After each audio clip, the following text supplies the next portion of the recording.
بسم اللہ الرحمن الرحیم۔ اللہ تبارک و تعالیٰ کے بابرکت نام سے شروع جو بڑا مہربان نہایت رحم فرمانے والا ہے۔ اذان کے وقت صرف ایک کام کر لو، دولت سے مالا مال ہو جاؤ گے۔ 90% لوگ یہ راز نہیں جانتے۔ اذان کے لغوی معنی ہیں خبردار کرنا، اطلاع دینا اور اعلان کرنا۔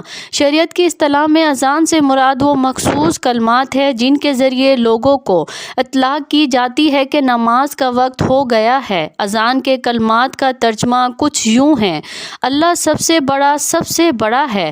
میں گواہی دیتا ہوں کہ اللہ کے سوا کوئی معبود نہیں۔ میں گواہی دیتا ہوں کہ بے شک محمد صلی اللہ علیہ وآلہ وسلم اللہ کے رسول ہیں۔ آؤ نماز کی طرف، آؤ کامیابی کی طرف۔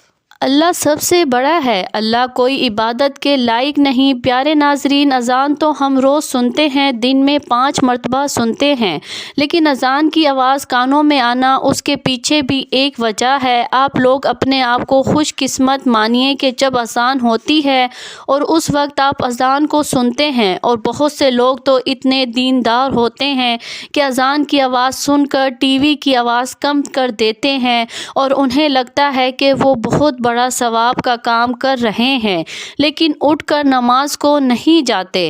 بہت سے لوگ اذان ہوتے وقت اپنے آپ کو کام میں مشغول کر لیتے ہیں، کسی سے باتیں کرتے ہوئے، یا پھر اذان پر دھیان نہیں دیتے، یا پھر جو کام کر رہے ہوتے ہیں اسی میں مگن رہتے ہیں۔ پیارے دوستو، اس سے آپ کی زندگی پر کیا اثر پڑتا ہے؟ اور اذان کے وقت میں کچھ ایسے کام ہیں جو آپ کر لیں گے تو آپ کی زندگی مالا مال ہو جائے گی۔ پورے دن میں صرف آپ لوگوں کو ایک چھوٹا سا کام کرنا ہے جو ہم آپ کو آگے اس ویڈیو میں بتائیں گے۔ اس سے پہلے آپ لوگوں کی پوری زندگی بدل جائے گی۔ کچھ جگہ یہاں تک لکھا ہوا ہے کہ اگر بندہ اذان کے وقت میں سچے دل سے جو دعا مانگے تو اللہ اس کی دعا کو ضرور قبول فرما لیتے ہیں۔ آپ نہ جانے کتنے لوگ ایسے ہیں جو یہ نہیں جانتے کہ اذان کے وقت میں ہمیں کیا کرنا چاہیے۔ پیارے ناظرین، ہم سب کو پتہ ہے کہ اذان جیسے ہوتی ہے، اگر ہم اذان کے ساتھ ساتھ اذان کو دہراتے ہیں، لیکن اس میں بھی بہت سے لوگ غلطی کر دیتے ہیں۔ اس کا صحیح طریقہ یہ بھی ہے کہ ہم آپ کو بتائیں گے، اور یہ بھی بتائیں گے کہ اذان کو اگر ہم دہراتے ہیں تو اس سے ہمیں کیا فائدہ حاصل ہوتا ہے۔ یہ سارے سوال ایک عام مسلمان کے ذہن میں ضرور آتے ہوں گے۔ تو آئیے پیارے دوستو، آج کی اس ویڈیو کو ہم نہایت ہی اچھے انداز کے ساتھ آپ کے سامنے پیش کر رہے ہیں۔ آپ لوگوں کو اس سے بس اتنا ہی کہیں گے کہ یہ ویڈیو آپ لوگوں کی زندگی بدل سکتی ہے۔ اذان آپ لوگ روزانہ سنتے ہوں گے۔ اگر آپ لوگ اذان کو صحیح طریقے سے دہرا لیں گے، جس کا طریقہ ہم آپ کو اس ویڈیو میں ضرور بتائیں گے، تو آپ لوگ جان لیجئے کہ آپ کو کتنا فائدہ حاصل ہوگا۔ اذان کا مطلب ہے خبر دینا یا اعلان کرنا۔ اسلامی شریعت کی زبان میں اذان ان الفاظ کا مجموعہ ہے جن سے لوگوں کو خبر دی جاتی ہے کہ نماز کا وقت ہو چکا ہے۔ مسجد میں آئیں اور جماعت کے ساتھ نماز ادا کریں۔ فرض نمازوں کے ادا کرنے کے لیے اذان دینا سنت ہے۔ جس بستی سے اذان کی آواز آئے تو معلوم چل جاتا ہے کہ یہاں کے رہنے والے مسلمان ہیں۔ یہی وجہ ہے کہ سرکار اور صحابہ سب جہاد کے لیے مدینے سے باہر تشریف لے کر جاتے تو ضرور اذان دیتے۔ اس میں بستی والے اندازہ لگا دیتے کہ یہ سب مسلمان ہیں اور یہاں مسلمان ہی رہتے ہیں۔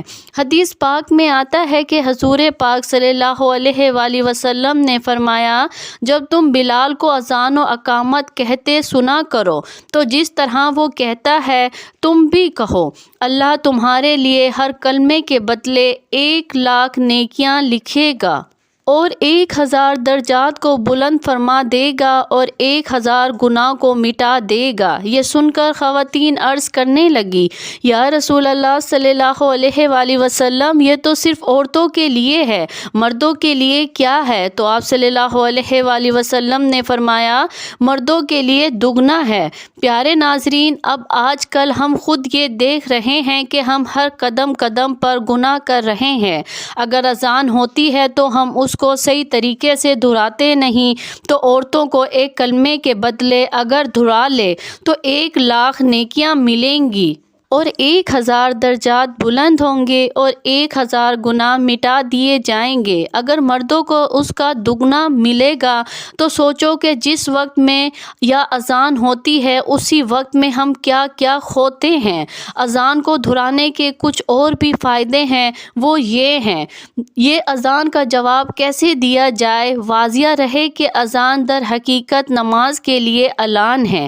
اصل عبادت نماز ہے جو ہر عاقل اور بالغ مرد عورت پر فرض ہے، لیکن اذان سن کر نماز میں مشغول ہونا ہی اذان کا جواب دینا ہے جو شرم واجب ہے، اور زبانی جواب دینا یعنی اذان کے الفاظ دہرانا مستحب ہے۔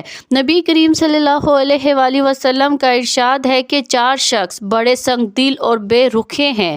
نمبر 1 وہ جو کھڑے ہو کر پیشاب کرتے ہیں۔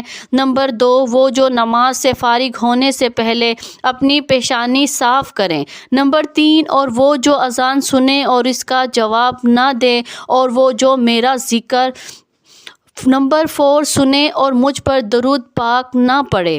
پیارے ناظرین، زبان سے اذان کا جواب دینے کا صحیح طریقہ یہ ہے کہ جو الفاظ مؤذن کہے وہی الفاظ دہرائے جائے، اور مؤذن جب حی علی الصلاۃ اور حی علی الفلاح کہے تو توبہ سننے والا ان کے بدلے لا حول ولا قوت کہے۔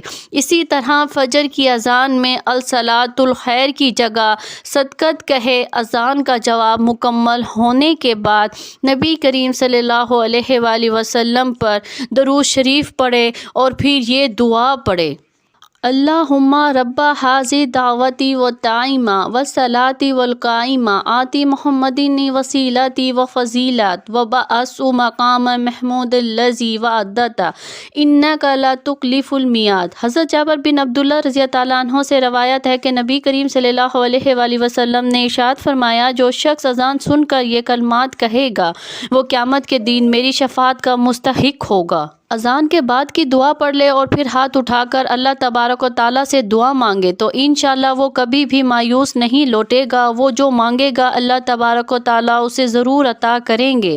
جب بھی اذان ہو رہی ہو، آپ جو بھی کام کر رہے ہوں اسے وہیں روک دیں اور اذان کو پورا سنیں اور دہرائیں۔ جہاں تک کہ حدیث شریف میں یہ بھی آتا ہے کہ اگر آپ قرآن کی تلاوت کر رہے ہوں تو اذان ہو رہی ہو تو آپ قرآن کی تلاوت کو روک دیں اور اذان سن کر اسے دہرائیں۔ حضرت عبداللہ بن عمر کا بیان ہے کہ جب ہم مکہ سے ہجرت کر کے مدینہ آئے تو لوگوں کو نماز کے لیے جمع کرنے کی ترکیب کے بارے میں سوچا جا رہا تھا تو لوگوں نے اپنی اپنی رائے پیش کی۔ کچھ صحابہ کرام کو رات کو خواب میں فرشتوں کی زبان سے کچھ ایسے الفاظ سنائی دیے جب انہوں نے اللہ کے رسول صلی اللہ علیہ وآلہ وسلم سے اسے بیان کیا تو بہت خوش ہوئے اور حضرت بلال کو بلا کر فرمایا: اب نماز کے وقت تم ہی ان الفاظ سے ادا کیا کرو۔ چنانچہ وہی الفاظ قیامت تک کے لیے اذان بن گئے جو پوری دنیا میں ادا کیے جاتے ہیں۔ حضرت معاویہ رضی اللہ عنہ کا بیان ہے کہ میں نے اللہ کے رسول صلی اللہ علیہ وآلہ وسلم کو فرماتے ہوئے سنا کہ قیامت کے دن اذان دینے والوں کی گردنیں سب سے اونچی ہوں گی۔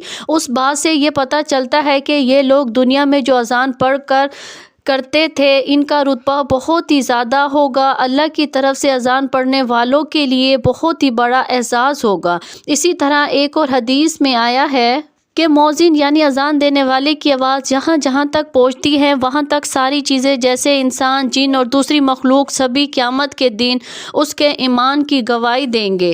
اذان کی آواز سنتے ہی خاموش ہو جائیں اور اذان کے کلمات کا جواب دے۔ اذان کا جواب دینا واجب ہے۔ اگر کوئی مسجدوں سے اذان کی آواز سنائی دے تو صرف ایک ہی اذان کا جواب دینا کافی ہے۔ خلوص دل سے ان اذان کا جواب دینے والوں کو اللہ کے رسول صلی اللہ علیہ وآلہ وسلم نے جنت کی بشارت دی ہے۔ لہٰذا جب بھی اذان ہو تو ہم سب کو کچھ دیر کے لیے اذان سننے اور اس کا جواب دینے کے لیے تیار رہنا چاہیے۔ نماز کی پابندی کرنی چاہیے۔ حضرت ابو ہریرہ رضی اللہ عنہ سے روایت ہے کہ نبی کریم صلی اللہ علیہ وآلہ وسلم نے فرمایا: اگر لوگوں کو اذان اور پہلی ساق کے اجر و ثواب کا علم ہو تو انہیں اس کے لیے پورا ڈالنا پڑے تو وہ ڈالیں گے۔ حضرت ابو سعید خدری رضی اللہ عنہ بیان کرتے ہیں کہ میں دیکھتا ہوں کہ جب تم بکریاں اور جنگل کو پسند کرتے ہو، جب تم اپنی بکریوں یا جنگل کو میں ہوا کرو تو نماز کے لیے اذان دو اور خوب بلند آواز سے اذان دو، کیونکہ موسم کی آواز کو جو بھی سنتا ہے، جیسے جن ہیں، انسان ہیں، دوسری مخلوقات، کوئی بھی سنے گا تو وہ قیامت کے روز اس کے لیے گواہی دے گا۔ حضرت ابو سعید خدری رضی اللہ عنہ فرماتے ہیں کہ میں نے